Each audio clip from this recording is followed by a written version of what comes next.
The story begins with a passenger plane flying high in the sky. Inside the aircraft, our main character Jack was sitting comfortably and preparing his drink. At that moment, everything seemed completely normal. All the passengers were peacefully seated in their seats.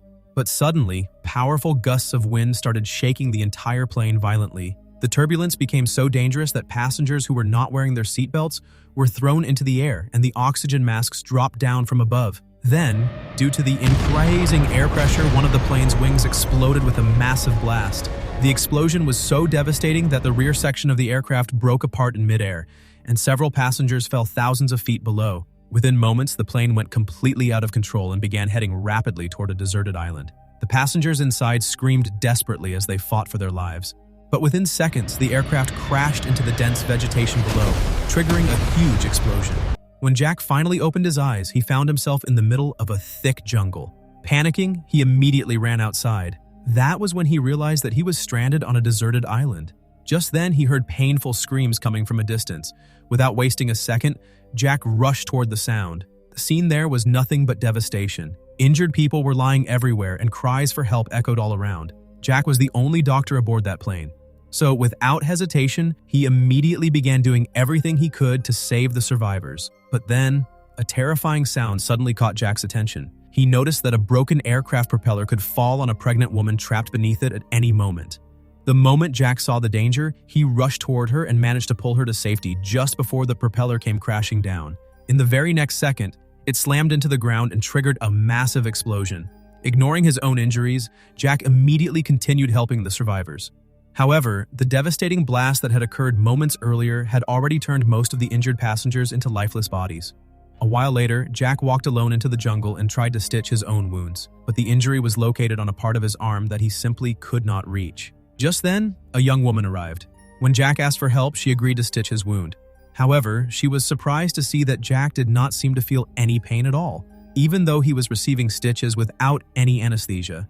This was how the two of them got to know each other. As night fell, Jack looked at the wrecked rear section of the plane and concluded that the cockpit might still be intact. If they could find the signal transmitter there, they might be able to contact a rescue team. The moment she heard this, the woman, whose name was Kat, suddenly remembered something. She explained that earlier in the day she had seen smoke rising from a valley, which could possibly be the location where the cockpit had crashed. She immediately suggested that they go there together.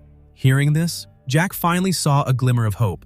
But suddenly, a terrifying roar echoed from deep within the jungle. Everyone immediately turned toward the sound. Moments later, trees in the distance began snapping one after another. It became clear that some enormous creature was rapidly moving toward them through the forest.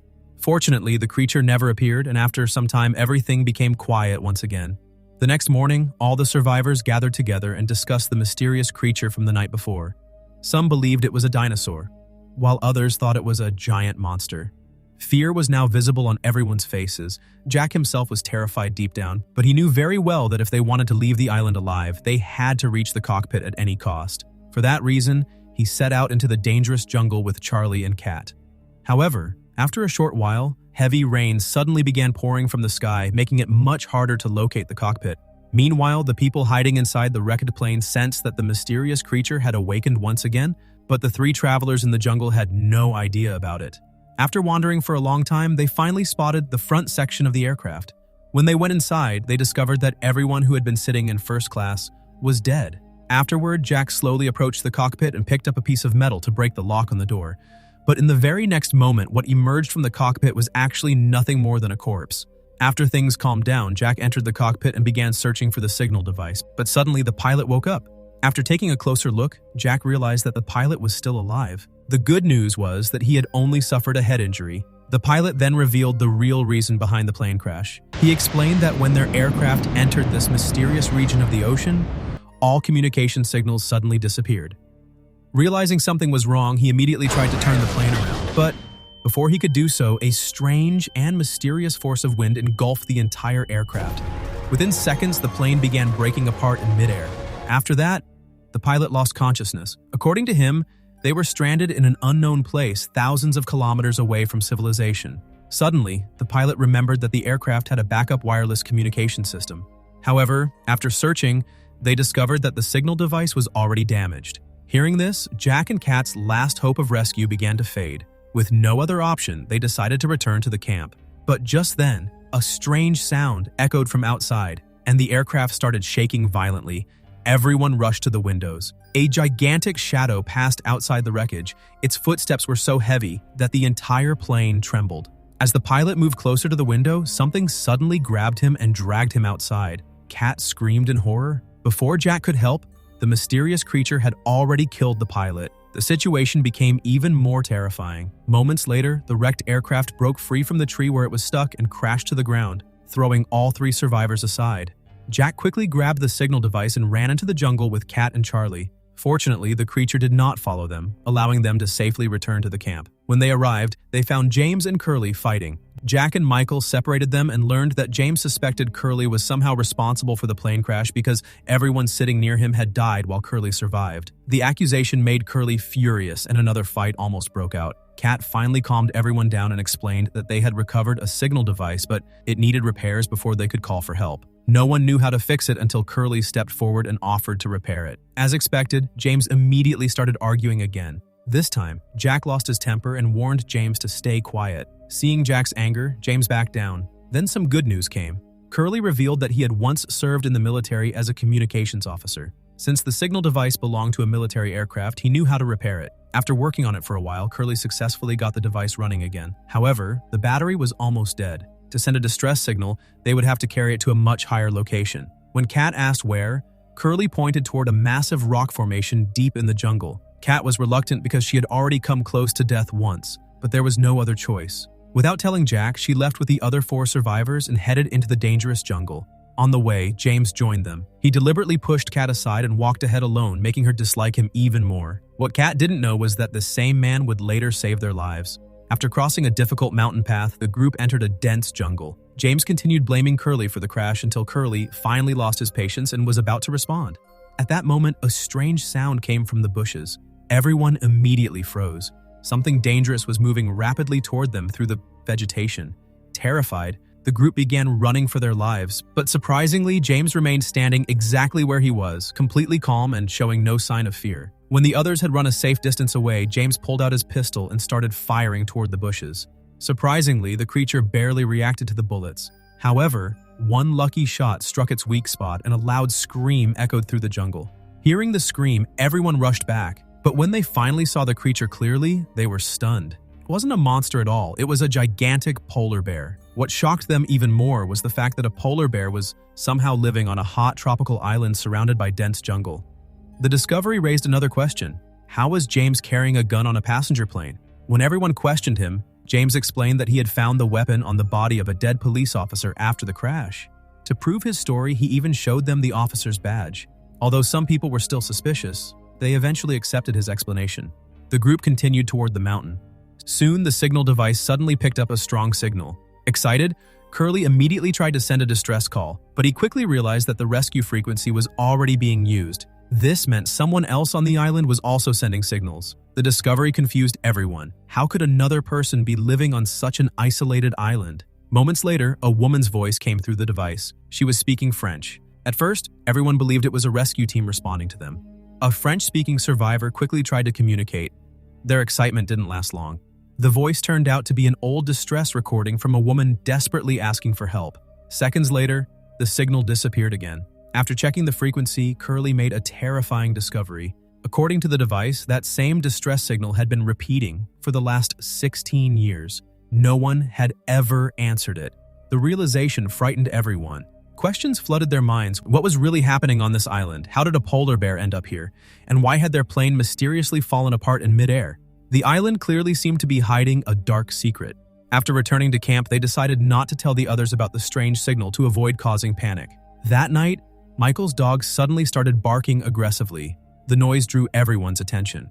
Jack grabbed a flashlight and carefully searched the darkness. At first, he couldn't see anything, but James suddenly switched on a powerful searchlight, revealing several large wild boars hiding nearby. Panic spread through the camp, but instead of attacking, the animals quickly ran back into the jungle. The survivors were relieved, but the next morning, another problem appeared. Their food supply was completely gone. James immediately accused a heavy-set survivor of eating more than his share, and a fight broke out between them. Jack stepped in and stopped the argument, but he knew the real issue remained. If they didn't find food soon, hunger would turn everyone against each other. At that moment, a knife suddenly landed near James. Everyone turned around and saw a bald survivor suggesting that they hunt the wild boars for food. James thought the idea was ridiculous. He didn't believe a few people with a single knife could hunt such large animals. Without saying a word, the bald man opened his suitcase and revealed several hunting knives inside. Even James looked impressed. Soon, the three men headed into the jungle to track the boars. After searching for some time, the bald man suddenly sensed something unusual. He raised his hand, signaling the others to stop. Examining a nearby tree, he found fresh boar markings and realized the animals were very close. A short while later, the group carefully moved deeper into the jungle, following the trail toward their prey. The bald man quickly explained a hunting plan through gestures.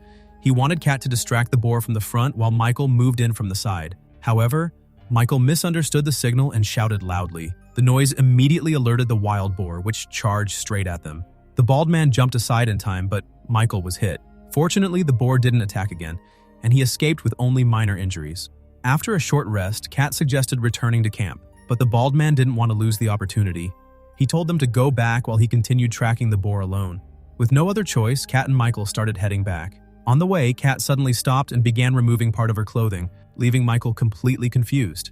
A moment later, she climbed a nearby tree. Her goal was simply to get higher ground and check the signal device. While she was securing the device, a terrifying roar echoed through the jungle. Startled, she dropped some of her equipment. Looking into the distance, she spotted the same mysterious creature roaming through the forest. Meanwhile, the bald man continued tracking the boar. Soon, he heard it moving through the bushes and rushed toward the sound. But suddenly, the boar's noises turned into a painful scream. At the same time, nearby trees began shaking violently, followed by another terrifying roar. The bald man froze in fear. Then the giant creature suddenly appeared right in front of him. Back at camp, Kat and Michael quickly told Jack everything that had happened. Kat feared the bald man had become the creature's next victim. Jack immediately rushed into the jungle to investigate. As he moved through the trees, he suddenly saw the bald man emerge from the forest carrying a dead wild boar. His body was covered in fresh blood, clearly showing that he had just survived a dangerous encounter. That night, the survivors gathered together and prayed for those who had died in the crash. During the conversation, Michael asked the bald man whether he had actually seen the mysterious creature. After a brief silence, the bald man claimed he hadn't seen anything, though Michael wasn't convinced. Although food was no longer a problem, another serious issue remained. Their supply of fresh water was running out. They could hunt animals for food, but they couldn't survive for long on seawater. Reaching a rescue team had become more important than ever. Determined to contact the outside world, Curley secretly returned to the mountain to search for a signal again. However, as soon as the device started working, someone attacked him from behind and knocked him unconscious. Strangely, the attacker didn't kill him. Instead, they only destroyed the signal device before disappearing. Based on everything that had happened, Curley became convinced that another person was living on the island, someone who didn't want the survivors to leave. The next day, Curley set out alone to uncover the truth. After hours of searching, he stopped near the beach to rest. There, he noticed a thick steel cable buried in the sand. As he examined it, he realized one end disappeared into the ocean, while the other stretched deep into the jungle. Curious, Curley followed the cable into the forest. After walking for some time, he suddenly noticed a thin wire stretched across the ground. It looked like part of a trap. Curley carefully stepped over it, but as he took another step, he heard a sharp click. The trap had been activated. The trap triggered instantly. A sharp wooden spike shot upward and pierced straight through Curley's leg. The pain was unbearable, and he screamed as he hung helplessly in the air. After struggling for several moments, he forced himself to stay conscious and somehow pulled the spike out of his leg. However, the severe blood loss and pain soon caused him to pass out. By the time night fell, Curley was still unconscious. Hours later, he slowly opened his eyes. Before he could call for help, a mysterious man suddenly appeared and cut the rope holding him up. Curley crashed headfirst onto the ground. Dazed and barely conscious, he could only make out the figure of a man approaching him before blacking out again. The next morning, Curley regained consciousness. Looking at the darkening sky, he felt certain that something terrible was about to happen at the camp. Ignoring his injured leg, he rushed back as fast as he could. Unfortunately, the nightmare had already begun. That night, a pregnant survivor named Anna suddenly woke up in panic. Looking down at her stomach, she became convinced that her baby had somehow disappeared. Moments later, she heard the sound of a baby crying nearby. Following the cries, she passed the bald man who sat there with one darkened eye, muttering strange predictions. Ignoring him, Anna continued forward until she found a baby carriage covered with a white cloth. The crying seemed to be coming from inside. Gathering her courage, she pulled the cloth away. Instead of a baby, she found pieces of raw flesh. The horrifying sight made her scream. Charlie immediately rushed over, but by then, Anna was hysterical and had begun attacking people around her. After some effort, Charlie managed to calm her down. At first, everyone assumed she had experienced a terrifying nightmare, but when they noticed blood on her hands, they became worried. The next morning, Jack examined her injuries and discovered that, during her panic, she had clenched her fists so tightly that her fingernails had cut into her palms. The blood came from those wounds, which reassured everyone. However, the strange incidents didn't stop.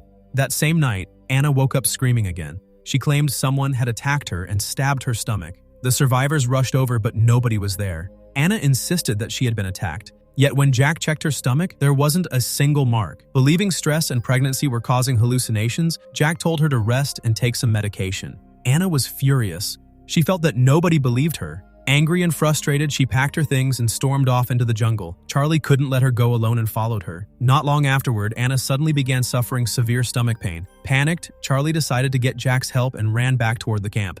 On the way, he ran into Jim. Charlie quickly told him to inform Jack about Anna's condition. What Charlie didn't realize was that this decision would soon create an even bigger disaster. Meanwhile, Anna's pain gradually eased, and she and Charlie began making their way back to camp. Then Jim suddenly appeared. The strange thing was that he hadn't brought Jack with him. Instead, he stood there staring at Anna in a disturbing way. At the same time, Curley finally reached the camp and told Jack about the mysterious person living somewhere on the island. Before Jack could fully process the information, the heavy-set survivor came running over with shocking news. Another passenger had survived the crash and had been secretly hiding on the island the entire time. His name was Jim. The moment Jack heard this, he realized something was terribly wrong. Without wasting another second, he and the bald man rushed into the jungle to find Anna and Charlie, but they were already too late. When they arrived, they found only signs of a struggle. Anna and Charlie had completely disappeared. The bald man suggested returning to camp first to gather supplies for a proper search, but Jack was overwhelmed with guilt. He couldn't stop thinking that if he had taken Anna's warning seriously, none of this might have happened. Driven by regret, Jack ignored the advice and ran alone into the jungle, desperately searching for Anna and Charlie. Jack continued searching alone, but after a while he realized he was going in circles, as if the jungle itself was trapping him inside a maze. Soon, the bald man and the others caught up with him, and the search continued. Along the way, they found a torn piece of Charlie's clothing, confirming they were on the right track. A little later, the trail split into two directions. Since footprints were visible on both paths, the group decided to split up. The bald man went one way, while Jack and Kate took the other. Then heavy rain began pouring down, making the search even harder. After wandering through the jungle for some time, Jack found another piece of Charlie's torn clothing. Just then, he heard Anna screaming in pain somewhere nearby. Jack immediately rushed toward the sound and started climbing a hill with Kate following behind him. But, in his haste, he slipped and fell. As he got back up, he suddenly found Jim standing in front of him. Jim warned Jack to stop searching and threatened to kill Charlie if he continued. But Jack refused to listen and attacked him. The fight was completely one-sided. Jim easily dodged Jack's punches and beat him down. Despite Jack's efforts, he couldn't land a single hit. In the end, Jim knocked him unconscious with a powerful kick. A short while later, Kate found Jack and helped him regain consciousness. She told him that the rain had washed away all the tracks, and that continuing the search would be pointless. But Jack refused to give up. After searching for hours, they finally spotted Charlie hanging from a massive tree. Jack quickly lowered him to the ground, but Charlie wasn't breathing. Kate broke down in tears while Jack desperately tried to revive him. He refused to accept that his friend was gone. After several failed attempts, Jack made one final effort, and suddenly, Charlie started breathing again. Against all odds, he had survived. With Charlie's shocking return, part 1 of the story comes to an end, but the island's mysteries are only getting darker, and Charlie may hold answers to some of its most terrifying secrets.